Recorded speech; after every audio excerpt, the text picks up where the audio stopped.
Hey guys, good morning. Hopefully you can see me with the sun shining directly into the lens. Probably not, but anyway. It is, I don't know what date it is actually. I think it's got to be, what, 18 already? 17, 18 of December. It's Saturday anyway. Probably the last Saturday before Christmas. This video, as it says in the title, the Grand Tour, basically my thoughts on it. So I saw the first one and I thought, no, it just strikes me as a bit old, unfortunately. I was hoping it would be something special, you know, but it just strikes me as a bit year 2000.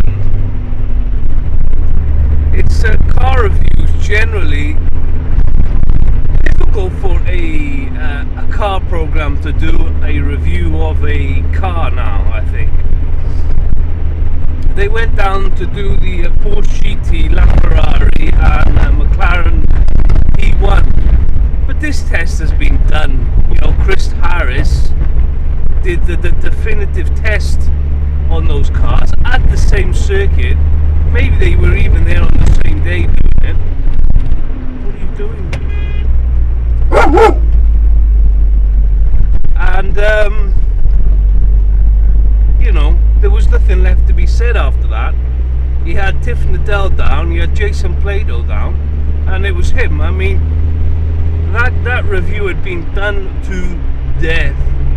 So for the Grand Tour to start off with that, no. Why? I'd seen it before.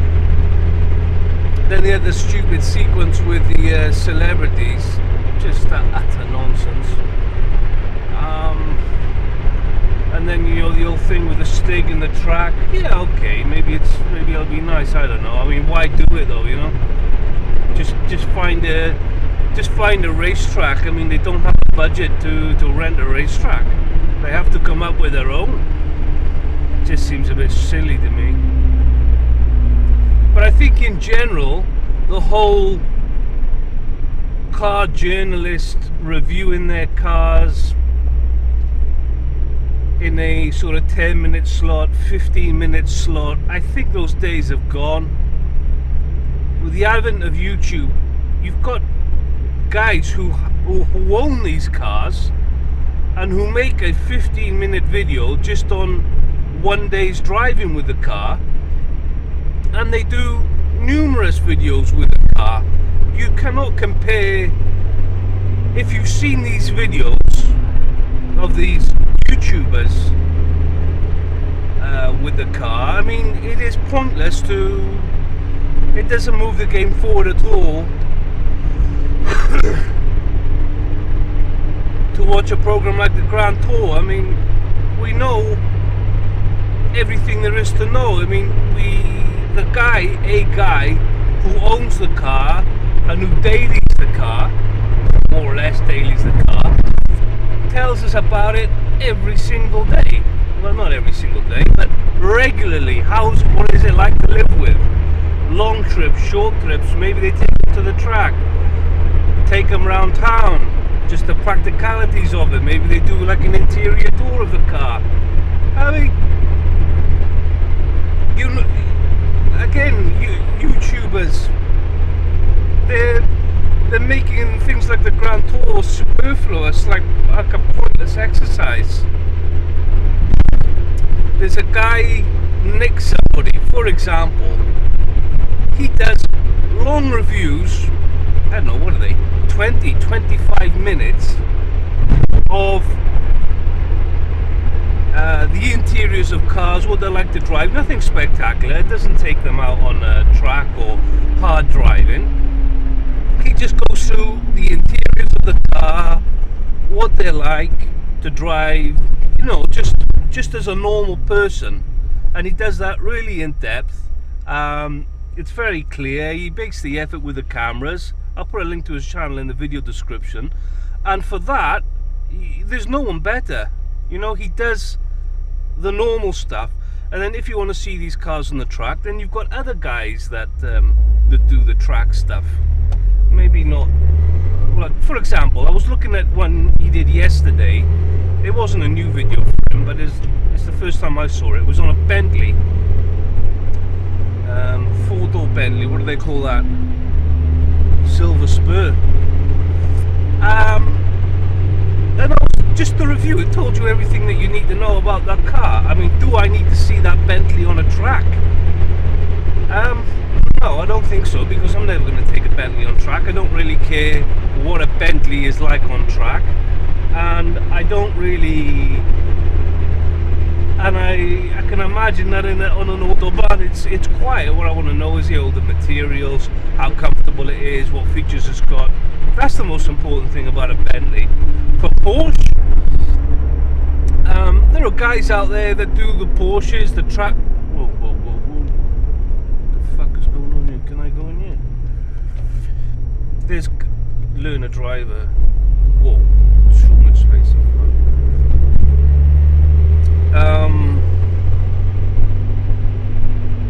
Yeah, if you want to see track or something a bit more hardcore, then you've got Matt Farah, Smoking Tire.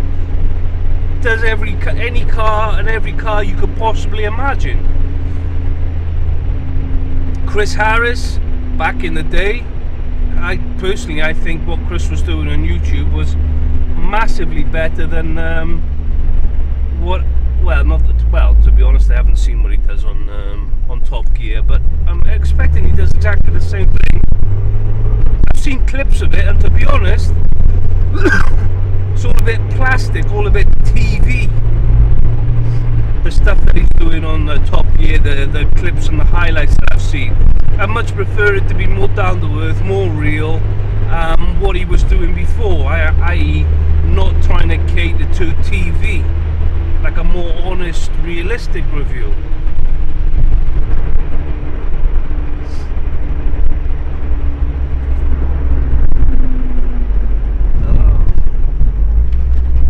So yeah, before, if you wanted to see what a new car was like on track, then Chris was your man. You've got well, like I said, Matt Farah. He doesn't have so much new cars lately, but if you go out there, you look, there are guys who are taking their cars on track. You know, the supercars, the ones that you want to see, the ones that were designed to go on track, not cars that were, you know, are not track focused, and you know, you really couldn't care less how they are on the track if they're okay on the road, you know. So what I'm trying to say is that YouTube, or the YouTubers, the guys that have these cars, the guys that are making videos, they're making programs like TopGear, Fifth Gear, the Grand Tour, superfluous, like irrelevant, because you get much more information. It's much more real. It's less fake. From YouTube, more information. You got unlimited time. You know, it's not like to an hour and they've got to squeeze a lot of nonsense in. So I think definitely things, you know, YouTubers, people making videos about their cars, is the future.